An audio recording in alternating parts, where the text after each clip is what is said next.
आज विषय असा होता की जळगाव शहरातील सुप्रसिद्ध सरदार वल्लभभाई पटेल हॉल लेवा भवन या ठिकाणी जळगाव शहराचे माजी महापौर विष्णू बंगाळे यांनी ती जागा विकसित करण्यापोटी गेल्या 20 वर्षापूर्वी घेतलेली आहे आणि त्या ठिकाणी दर महिन्याला विविध लग्न समारंभ वगैरे हे होत असतात आणि त्यासाठी ते भाडेतत्वावर देत असतात। खरं तर ही जी जागा आहे ही मनपा मालकीची ग्रीन झोनची जागा आहे, ओपन स्पेसची जागा आहे। म्हणजेच या ओपन स्पेसवर संबंधित प्लॉट धारक यांचा प्रथम अधिकार आहे असं हायकोर्टाने म्हटलेलं आहे। परंतु त्या ठिकाणी गेम हॉल या प्रयोजनासाठी ही जागा घेऊन त्या ठिकाणी लग्न इत्यादी कमर्शियल कार्यक्रम लावून मोठ्या प्रमाणावर त्या ठिकाणी भाडे आकारले जातात। तसेच वर्षाकाठी माझं म्हणणं आहे की त्या ठिकाणी किमान 100 कार्यक्रम त्या ठिकाणी होत असतात आणि हे 100 कार्यक्रम म्हणजे 100 लग्न असले तर 2 दिवसाचे लग्न जर काही इथे असले तर 80,000 ते 1 लाख रुपये भाडं आकारतात। म्हणजे वर्षाकाठी त्यांना 80 लाख ते 1 कोटी रुपये त्या ठिकाणी ते त्याच्यातनं उत्पन्न घेत आहे। तसंच गेल्या 20 वर्षापासून ते त्या ठिकाणी आहे। हा आकडा कोटीच्या घरात आहे। आजपर्यंत विष्णू बंगाळे यांनी केवळ समाजाच्या नावावर राजकारण केलेलं आहे। समाजाच्या नावावर स्वतःचं पोट भरण्याचं काम विष्णू बंगाळेंनी केलेलं आहे हे आपल्या सगळ्यांना कल्पना आहे। काल त्यांनी ज्या पद्धतीने सांगितलं की त्या ठिकाणी कुठलाही कमर्शियल वापर होत नाही, परंतु आपण सगळे जळगाव शहरातील रहिवासी आहेत, तालुक्यातील रहिवासी आहेत। आपल्याला सगळ्यांना कल्पना आहे की आपण किती लग्नांना सरदार वल्लभभाई पटेल हॉल लेवा भवनला गेलेलो असू, परंतु बंगाळ्यांनी आता समाजाच्या नावावर राजकारण करण्यापेक्षा आपण आजतागायत समाजाला काय दिलं याचं आत्मचिंतन करण्याची वेळ आता आलेली। किती वर्ष या संस्थेला ही जागा देण्यात आली? या संस्थेला माझ्या अंदाजे 99 वर्षाच्या कराराने ती जागा देण्यात आलेली आहे आणि आजतागायत यांना कुठलाही भरणा मनपाला या बदल्यात यांनी केलेला नाही हे असं समोर आलेलं आहे। आपण याबाबत काही तक्रार करणार नाही? आपण याबाबत तक्रार कालच मान्य आयुक्त महोदयांना केलेली आहे आणि याबाबत सविस्तर तक्रार देखील आपण आता दाखल करणार आहे आणि याची न्यायालयीन लढाई आपण लढणार आहे। दुसरा मुद्दा जो होता, गांधी उद्यानाजवळ ज्या पद्धतीने विष्णू बंगाळेंनी तिथल्या गोरगरीब कष्टकरी हातावर पोट भरणाऱ्या हॉकर्सला ज्या पद्धतीने धमकवलं, एक विशिष्ट गाडी इतक्या जागेतच लागेल म्हणून त्या ठिकाणी विष्णू बंगाळे स्वतः गेले, त्यांना दमदाटी केली। त्यांच्यावर गेल्या 2 दिवसापासून अतिक्रमणाच्या कारवाया चालू आहे।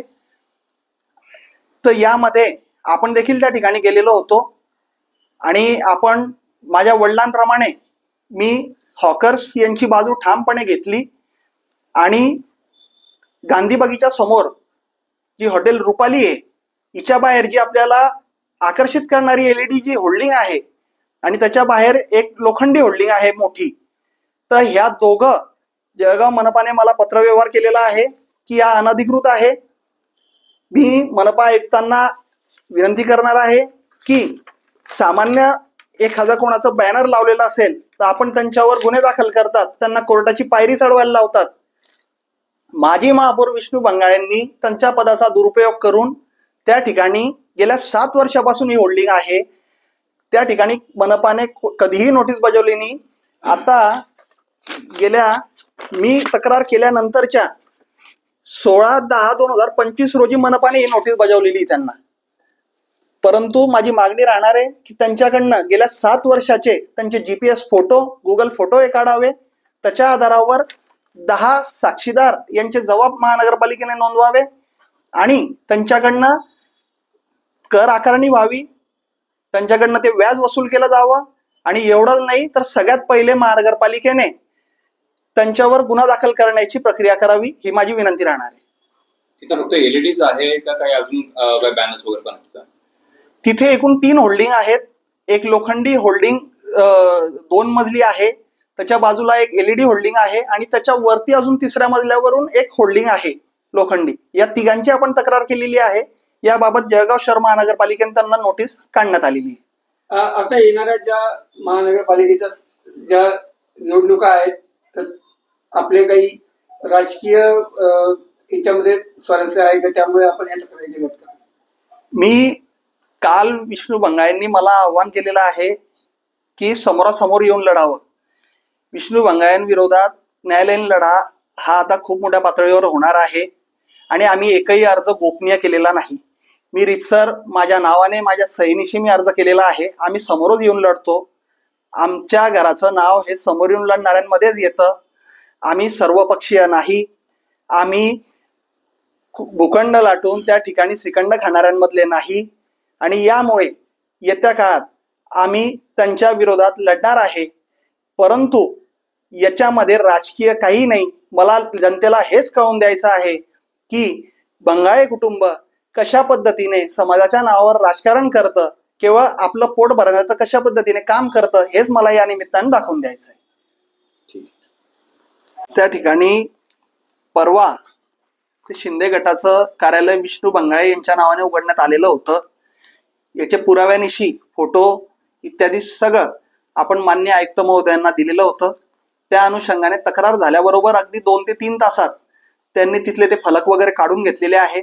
परंतु माझी मूळ मागणी ही आहे की मनपाने त्या कार्यालयावर कारवाई का नाही केली, ते कार्यालय जप्त का नाही केलं.